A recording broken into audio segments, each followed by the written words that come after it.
Hello दोस्तों, welcome to Mansi MCQ GK channel. दोस्तों, इस चैनल पर हम आपके लिए करंट अफेयर्स और स्टैटिक जीके के एमसीक्यूज लाते हैं।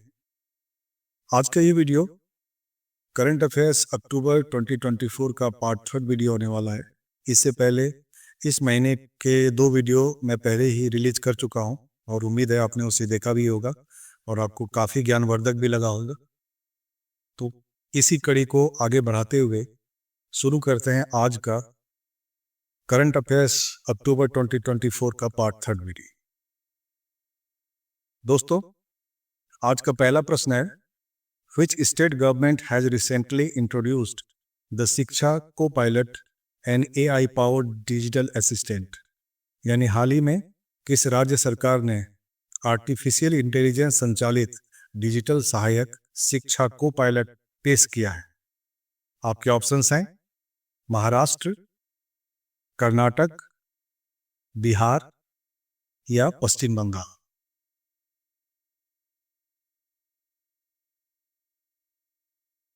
दोस्तों, इस प्रश्न का सही जवाब है कर्नाटक।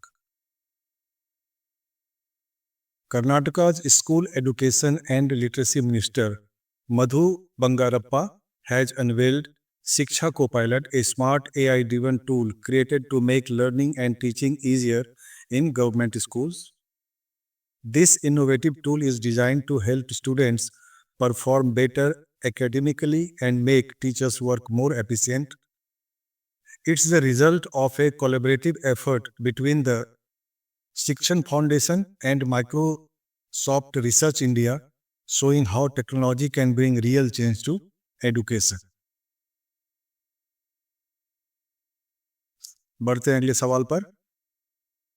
हान Kang, the recipient of the 2024 Nobel prize for literature, is from which country? यानी साहित्य के लिए 2024 का नोबेल पुरस्कार प्राप्तकर्ता हान कांग किस देश से हैं? आपके ऑप्शंस हैं North Korea, China, South Korea या Japan.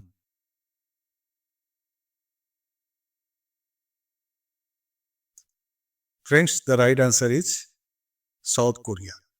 South Korean author Han Kang awarded 2024 Nobel Prize in Literature for her intense poetic prose that confronts historical traumas and exposes the fragility of human life. The Nobel Prize in Literature is awarded by the Swedish Academy, Stockholm, Sweden. Next question. Where was the Sagar Kavach exercise recently conducted? यानी हाल ही में सागर कवच अभ्यास कहाँ आयोजित किया गया? आपके ऑप्शंस हैं तमिलनाडु, गुजरात एंड दमन एंड दीव, कर्नाटका या Maharashtra.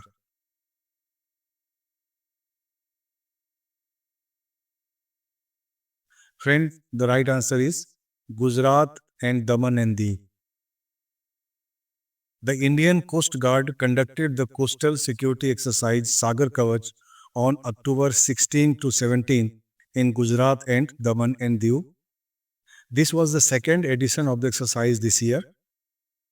The Sagar Kavach exercise is a coastal security exercise that aims to strengthen India's maritime security.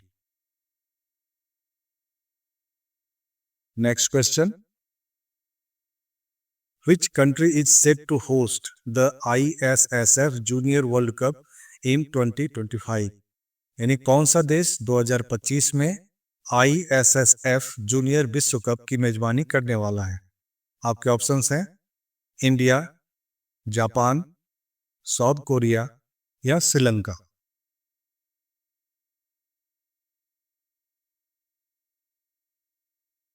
दोस्तों, इस प्रश्न का सही जवाब है इंडिया. ISSF यानी international shooting sports federation is the governing body for Olympic shooting events and other shooting competitions. It was founded in 1907. Its headquarters is in Munich, Germany. Next question. Which country is hosting the inaugural Kho-Kho World Cup? कौन सा देश पहला खो खो विश्व cup की मेजबानी कर रहा है? आपके ऑप्शंस हैं जापान, जर्मनी, म्यांमार या India.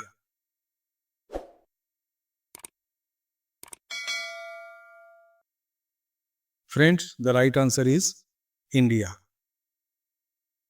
India will host the first ever Kho-Kho World Cup from January 13 to 19, 2025 at the Indira Gandhi Indoor Stadium in New Delhi. The event will witness the participation of 24 countries and will feature 16 men's and as many as women's teams. The Kho-Kho World Cup aims to elevate this indigenous Indian sports to an international stage. Kho-Kho has its roots in India, and the World Cup will highlight the rich culture, heritage, and competitive spirit of the sports. अगला सवाल, in which state is the Sri Singeshwar temple recently in the news located? यानी हाल ही में खबरों में रहा श्री सिंगेश्वर मंदिर किस राज्य में स्थित है? आपके ऑप्शंस हैं कर्नाटका, केरला, तमिलनाडु और Telangana.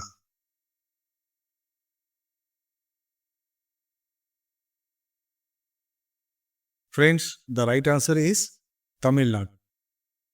Sri Singeshwar Temple in Tiruvallur district of Tamil Nadu was recently in the news because copper plate inscriptions from the 16th century were discovered there. The Sri Singeshwar Temple is a Hindu temple dedicated to Lord Shiva.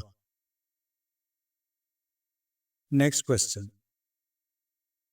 Which organization recently built the Indian Navy's new ship समर्थक? यानी हाल ही में किस संगठन ने भारतीय नौसेना का नया जहाज समर्थक बनाया है? आपके ऑप्शंस हैं Cochin shipyard limited, L&T shipyard, Goa shipyard limited या Mazagaon dock ship builders limited.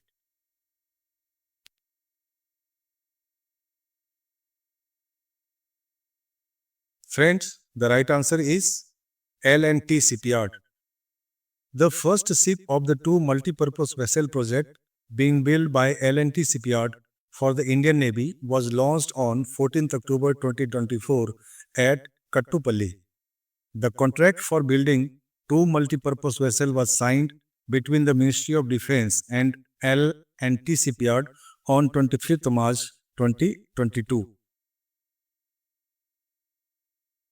अगला सवाल, in which country was the ICC Women's T20 World Cup 2024 held? यानी ICC महिला T20 विश्व कप 2024 किस देश में आयोजित किया गया? आपके ऑप्शंस हैं इंग्लैंड, ऑस्ट्रेलिया, इंडिया या United Arab Emirates.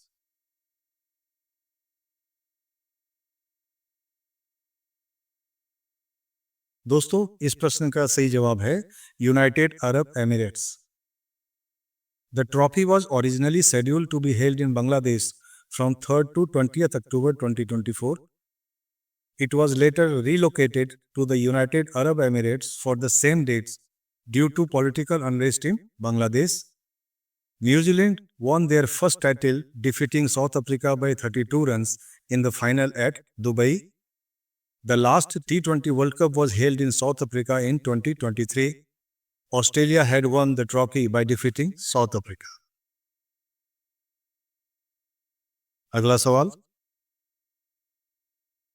which city was recently ranked as the world's most polluted by IQ Air's Air Quality Monitor?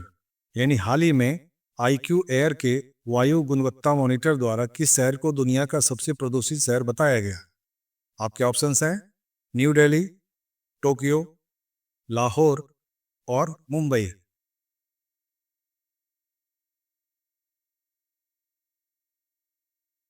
दोस्तों, इस प्रश्न का सही जवाब है लाहौर.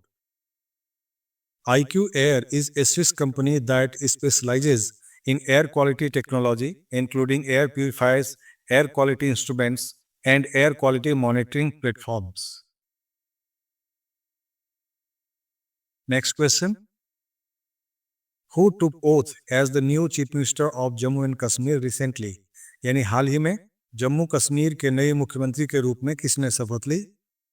आपके ऑप्शंस हैं फारूक अब्दुल्ला, महबूबा मुफ्ती, गुलाम नबी आजाद या Omar Abdullah.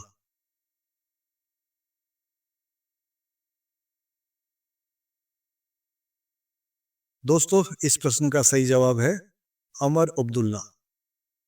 Omar Abdullah of National Conference took oath as Chief Minister for the second time. He is the first to assume office after the scrapping of Article 370 in Jammu and Kashmir. The erstwhile state became a union territory in 2019.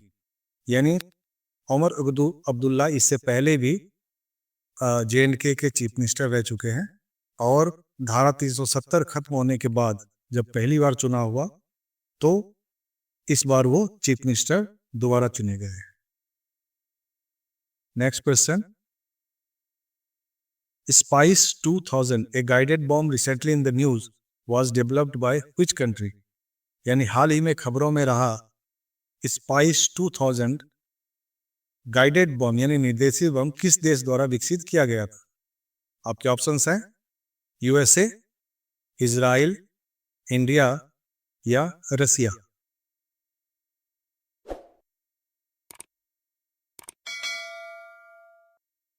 दोस्तों इस प्रश्न का सही जवाब है Israel. The spice यानी smart precise impact cost effective is an Israeli developed electro optic GPS guidance kit used for converting air droppable unguided bombs into precision guided bombs. अगला सवाल. India launched which campaign at the 20th international education show. ने भारत ने 20वें अंतर्राष्ट्रीय शिक्षा show में कौन सा अभियान शुरू किया? Options are work in India, research in India, play in India या स्टडी इन इंडिया.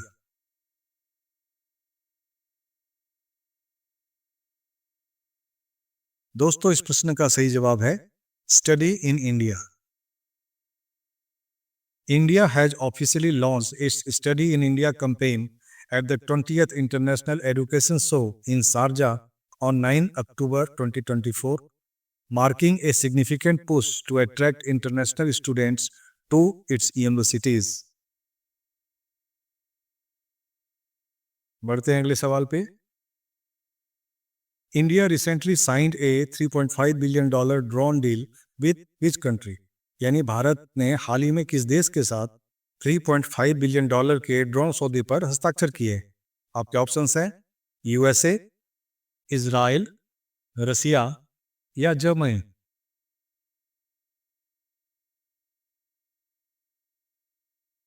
दोस्तों इस प्रश्न का सही जवाब है यूएसए.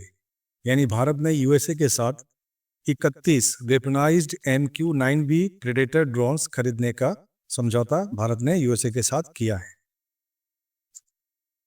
बढ़ते हैं अगले सवाल पर. Recently who has been appointed as the chief justice of India. यानी हाल ही में भारत के मुख्य न्यायाधीश के रूप में किसे नियुक्त किया गया है? आपके ऑप्शन है justice Suryakant, justice Rishikesh Roy, justice Sanjeev Khanna या justice BR Gavai.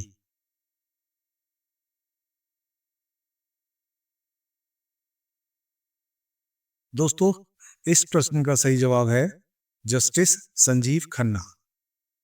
Justice Sanjeev Khanna has replaced DY Chandrachud जो हमारे फॉर्मर CGI अभी रिटायर हुए हैं और justice Khanna will be the 51st CGI of India. Next question. Who has been appointed as the new chairperson of the national commission for women. यानी राष्ट्रीय महिला आयोग का नया अध्यक्ष किसे नियुक्त किया गया है? ऑप्शंस आर पूर्णिमा आडवाणी, विभा पार्थसारथी, रेखा शर्मा या विजया किशोर राहतकर.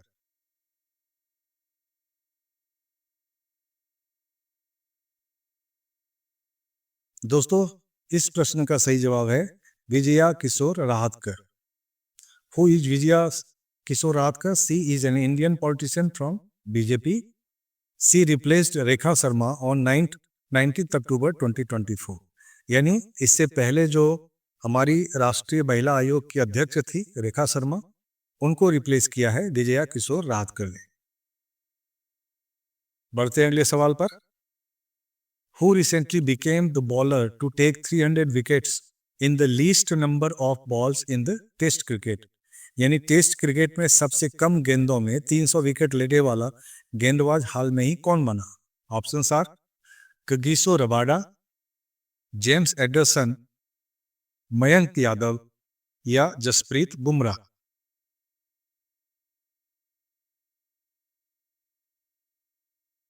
दोस्तों इस प्रश्न का सही जवाब है Kagiso Rabada. Rabada is the only bowler to reach the landmark in under 12,000 deliveries and is 785 balls quicker than the next best Waqar Yunus.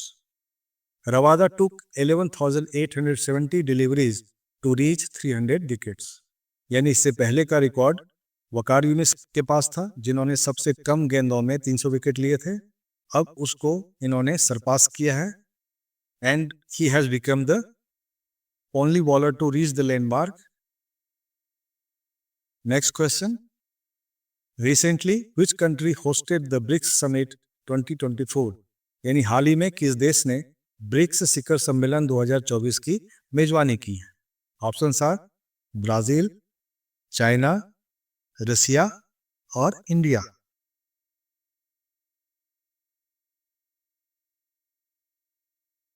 दोस्तों इस प्रश्न का सही जवाब है Russia. The summit was held at Kazan, Russia from October 22 to 24. The next summit of BRICS will be hosted by Brazil in 2025. The BRICS is a forum for cooperation among a group of leading emerging economies. The BRICS includes 9 countries, that is Brazil, Russia, India, China, South Africa, Egypt, Ethiopia, Iran, and United Arab Emirates.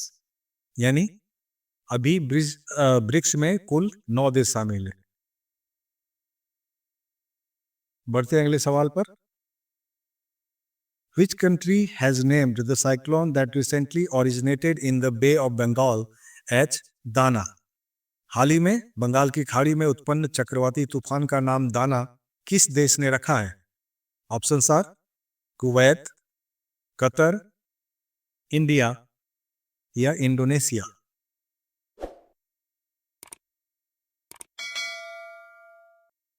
दोस्तों इस प्रश्न का सही जवाब है Qatar. This cyclone was formed on 22 October 2024 and the most affected area of India were West Bengal and Orissa. Next question. When is the United Nations Day celebrated every year? यानी संयुक्त राष्ट्र दिवस प्रतिवर्ष कब मनाया जाता है? ऑप्शंस आर 24 अक्टूबर, 28 अक्टूबर, 15 अक्टूबर और 7 अक्टूबर। दोस्तों इसका सही जवाब है 24 अक्टूबर। Next question. Exercise SIMBEX 2024 was organized between India and which country? यानी अभ्यास सिम्बेक्स 2024 भारत और किस देश के बीच आयोजित किया गया? आपके ऑप्शंस हैं मलेशिया, श्रीलंका, जापान या Singapore.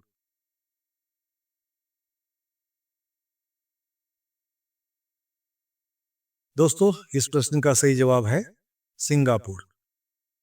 The exercise was conducted on 23rd to 29th October 2024 at Visakhapatnam.